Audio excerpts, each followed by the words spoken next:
नमस्कार मित्रांनो, बांधकाम कामगारांच्या मुलांना 10वी व 12वी मध्ये 50% वर गुण मिळालेले असेल तर आपल्याला 10,000 रुपये स्कॉलरशिप मिळणार आहे.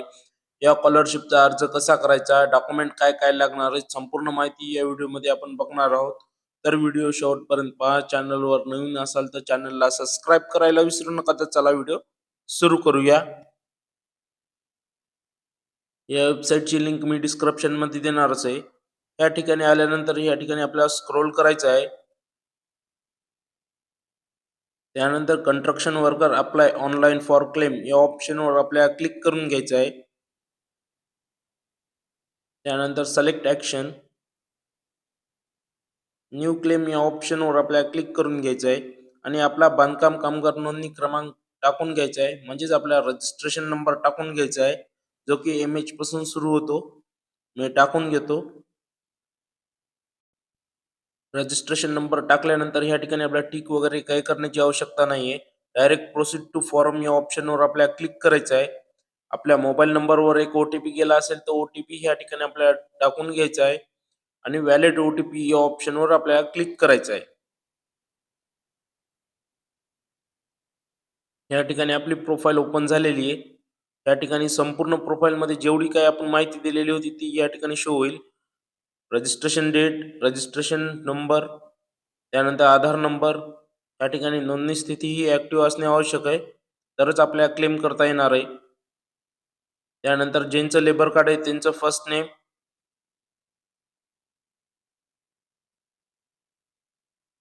मिडल नेम, लास्ट नेम,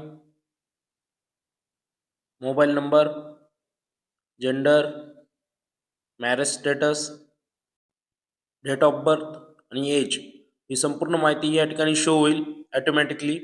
त्यानंतर बँक डिटेल, जर तुम्ही याच्यापूर्वी क्लेम केला असेल तर या ठिकाणी ऑटोमॅटिकली आपली बँक डिटेल शो होईल. परत आपल्याला बँक डिटेल देण्याची आवश्यकता नाहीये. जर तुम्ही नवीन क्लेम करत असाल तर या ठिकाणी आपल्याला बँक डिटेल द्यायची आहे. या ठिकाणी आपल्याला ऍपसी कोड टाकायचा आहे. ऍपसी कोड टाकल्यानंतर आपल्याला बँकेचे नाव, बँकेची शाखा, बँकेचा ॲड्रेस ऑटोमॅटिकली येऊन जाईल. त्यानंतर आपल्याला या ठिकाणी अकाउंट नंबर टाकून घ्यायचा आहे आणि परत आपल्याला कन्फर्म अकाउंट नंबर टाकून घ्यायचा आहे. मी यापूर्वी क्लेम केला होता म्हणून माझी माहिती ऑटोमॅटिकली आलेली आहे. त्यानंतर सेंटर, म्हणजेच आपल्याला ज्या ठिकाणी आपल्याला व्हेरिफिकेशनला जायचं आहे ते सेंटर आपल्याला निवडून घ्यायचं आहे. म्हणजेच आपल्या बांधकाम कामगार सुविधा केंद्र निवडून घ्यायचं आहे. मी निवडून घेतो. याच केंद्रावर जाऊन आपल्याला व्हेरिफिकेशन करायचं आहे. पुढे जी तारीख आपण सिलेक्ट करणार आहोत त्या तारखेला. त्यानंतर स्कीम कॅटेगरी, ह्या ठिकाणी आपल्याला 4 योजना दिसतील. शैक्षणिक कल्याण योजना, आरोग्य कल्याण योजना, आर्थिक कल्याण योजना आणि सामाजिक कल्याण योजना, अशा 4 योजना आहेत. आपली शैक्षणिक कल्याण योजना आहे म्हणून मी शैक्षणिक कल्याण योजना सिलेक्ट करून घेतो. त्यानंतर स्कीम, तर ह्या ठिकाणी आपल्याला स्कीम सिलेक्ट करायची आहे. तर ह्या ठिकाणी E02 ही स्कीम आपल्याला सिलेक्ट करून घ्यायची आहे. 10वी आणि 12वी मध्ये 50% वर मार्क मिळाले असतील तर या ठिकाणी E02 ही स्कीम सिलेक्ट करा. मी सिलेक्ट करून घेतो. त्यानंतर आपल्या मुलाची माहिती द्यायची आहे. मी स्क्रोल करून घेतो. आपल्या मुलाचं नाव सिलेक्ट करून घ्यायचं आहे. त्यानंतर मुलाचा आधार नंबर आणि वय ऑटोमॅटिकली येऊन जाईल. त्यानंतर तो किती मध्ये पास झाला ते या ठिकाणी सिलेक्ट करा. 10वी मध्ये पास झालाय की 12वी मध्ये पास झालाय ते सिलेक्ट करा. मी 12वी मध्ये पास झालो म्हणून मी 12वी सिलेक्ट करून घेतो.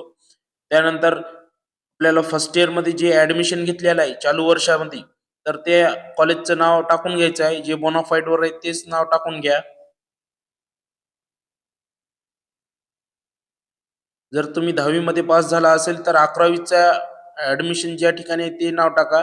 जर तुम्ही 12वी मध्ये पास झाला असेल तर फर्स्ट इयर मध्ये जिथे ऍडमिशन घेतलंय ते नाव टाकून घ्या. नंतर त्याच कॉलेजचा पत्ता ह्या ठिकाणी आपल्याला टाकून घ्यायचा आहे, जे सध्या ऍडमिशन केलेलं आहे त्या कॉलेजचा. त्यानंतर सीट नंबर, जर 10वी मध्ये पास झाला असेल तर या ठिकाणी मार्कशीट नंबर टाकून घ्यायचा आहे. जर 12वी मध्ये पास झाला असेल तर 12वीचा मार्कशीट नंबर टाकून घ्यायचा आहे.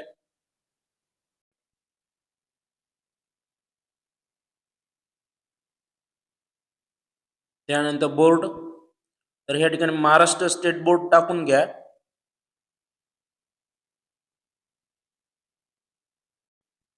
तुम्ही कोणत्या वर्षी पास झाले हे वर्ष टाकून घ्यायचं आहे.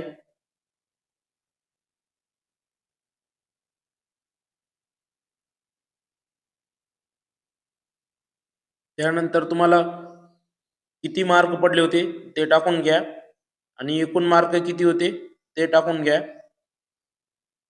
तुमची टक्केवारी ऑटोमॅटिकली येऊन जाईल. त्यानंतर डॉक्युमेंटची साईज ही 2 MB पेक्षा कमी असली पाहिजे. तुम्ही JPG PDF दोन्ही स्वरूपात तुम्ही अपलोड करू शकता. तर या ठिकाणी आपल्याला पहिला डॉक्युमेंट अपलोड करायचा आहे. जर तुमची 10वी झालेली असेल तर 10वीचे मार्कशीट अपलोड करा. जर 12वी झाली असेल तर 12वीची मार्कशीट अपलोड करा. माझी 12वी झाली म्हणून मी 12वीची मार्कशीट अपलोड केलेली आहे. त्यानंतर कॉलेजचं आयडेंटिटी कार्ड, जे आपण नवीन ऍडमिशन घेतलेलं आहे फर्स्ट इयरला, ते कॉलेजचं आयडेंटिटी कार्ड अपलोड करून घ्यायचं आहे.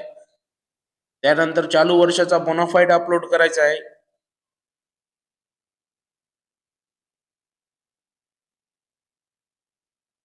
त्यानंतर आपल्या मुलाचं आधार कार्ड अपलोड करून घ्यायचं आहे.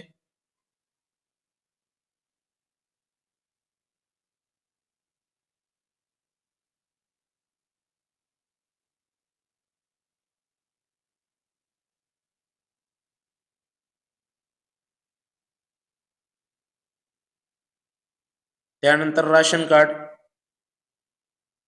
कार्ड मध्ये मुलाचं नाव असणे आवश्यक आहे.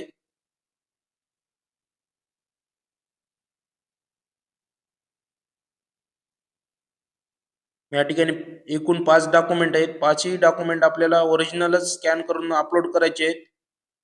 त्यानंतर व्हेरीफाय डॉक्युमेंट या ऑप्शनवर क्लिक करायचं आहे आणि ह्या ठिकाणी आपल्याला येस करून घ्यायचं आहे.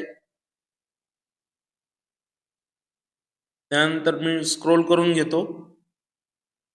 व्हिजिट डेट, जे आपण बांधकाम कामगार सुविधा केंद्र सिलेक्ट केलं होतं वरी, त्याला व्हिजिट करण्याची आपल्याला तारीख सिलेक्ट करायची आहे. याच तारखेला आपल्याला संपूर्ण डॉक्युमेंट घेऊन व्हेरिफिकेशनला जायचं आहे. मी तारीख सिलेक्ट करून घेतो.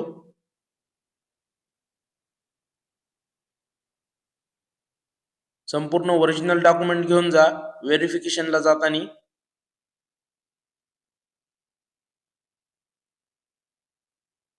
त्यानंतर आपल्याला या ठिकाणी आपल्याला टिक करून घ्यायची आहे आणि सबमिट या ऑप्शनवर आपल्याला क्लिक करायचं आहे.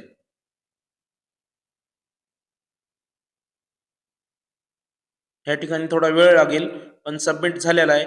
या ठिकाणी आपला क्लेम सक्सेसफुली सेव्ह झालेला आहे. आपल्याला पोचपावती क्रमांक आलेला आहे. त्यानंतर ओके ऑप्शनवर क्लिक करायचं आहे. त्यानंतर प्रिंट अपॉइंटमेंट लेटर, तर या ठिकाणी तुम्ही पाहू शकता योजना E02, लाभाची रक्कम ही 10,000 रुपये आणि व्हेरिफिकेशनला जाताना ही पावती, मार्कशीट, बोनाफाईड, आयडेंटिटी कार्ड, आधार कार्ड आणि राशन कार्ड हे संपूर्ण डॉक्युमेंट ओरिजिनल घेऊन जायचं आहे. जी तारीख आपण सिलेक्ट केली होती त्या तारखेला. व्हेरिफिकेशन झाल्यानंतर काही दिवसातच तुमचे पैसे अकाउंटला पडून जातील. तर धन्यवाद मित्रांनो. व्हिडिओ आवडला असेल तर नक्की सबस्क्राईब करा. जय हिंद, जय महाराष्ट्र.